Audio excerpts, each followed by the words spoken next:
Bienvenue en Bretagne, notre belle région façonnée entre terre et mer. Cette belle région qui aujourd'hui est ensoleillée et qui bénéficie d'un climat océanique tempéré dû à l'effet du Gulf Stream, qui bénéficie également de terres limoneuses profondes. Et donc tout ça, ce sont des facteurs importants et indispensables à la production de cultures légumières. La production de légumes se font ici depuis des générations, en ce sol breton, qui reste donc l'unique zone de production des produits Princes de Bretagne. Cette production s'étale sur une vingtaine de kilomètres sur la côte nord de la Bretagne. Ces légumes sont, pour la plupart d'entre eux, récoltés et conditionnés directement au champ. Il faut savoir qu'en 1970, il n'y en avait que 3. Donc ils ont démarré avec 3 légumes qui étaient emblématiques, qui sont toujours emblématiques, le chou-fleur, l'artichaut et la pomme de terre. Aujourd'hui, il y en a 147. Cette production-là est commercialisée sous la marque Princes de Bretagne.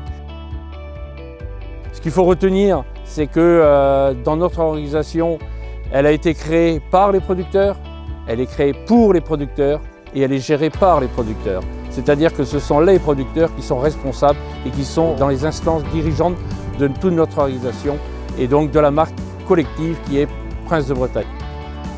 Et nous sommes aujourd'hui, il faut bien le reconnaître, leaders sur le marché des fruits et légumes frais en France et en Europe. Bien sûr que c'est important pour moi de mettre les produits du producteur en avant. Je suis fils et petit-fils d'agriculteurs. Mon grand-père faisait des choux-fleurs et des artichauts.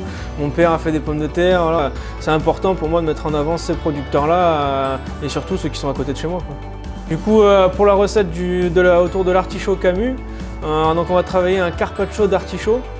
Donc on va juste avoir besoin de tourner les artichauts, les mettre à mariner avec un jus d'agrumes, donc orange, citron et vinaigre de balsamique blanc. Et on va accompagner ça avec une truite de Bretagne fumée au bois d'être, une pâte de noisettes et quelques petits artichauts frits. Voilà, très simple et efficace pour le printemps, pour le fin de printemps et début d'été, la période où l'artichaut Camus bat à plein régime.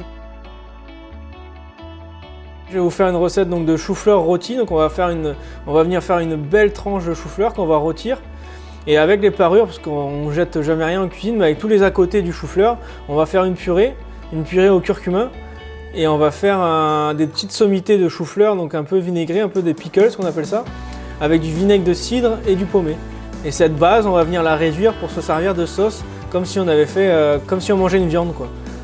Travailler le légume comme si c'était une viande. Et on va venir y mettre quelques petits copeaux de pommes Granny Smith à la fin pour emmener un peu de fraîcheur. Et voilà, très simple et efficace pour bien mettre en avant le chou-fleur de Bretagne. Voilà les deux recettes autour des deux produits phares de chez Princes de Bretagne, l'artichaut et le chou-fleur. Deux produits qu'on peut travailler à toutes les sauces, comme on a envie, au gré du temps et qu'on peut consommer surtout sans modération. En 2020, nous fêtons les 50 ans de la marque Princes de Bretagne. 50 ans, c'est 50 ans d'histoire d'hommes et de femmes, passionnés par leur métier, exigeants, également responsables, vraiment investis dans leur travail au quotidien, qui est le signe d'un réel savoir-faire de la production de légumes dans le Nord-Bretagne.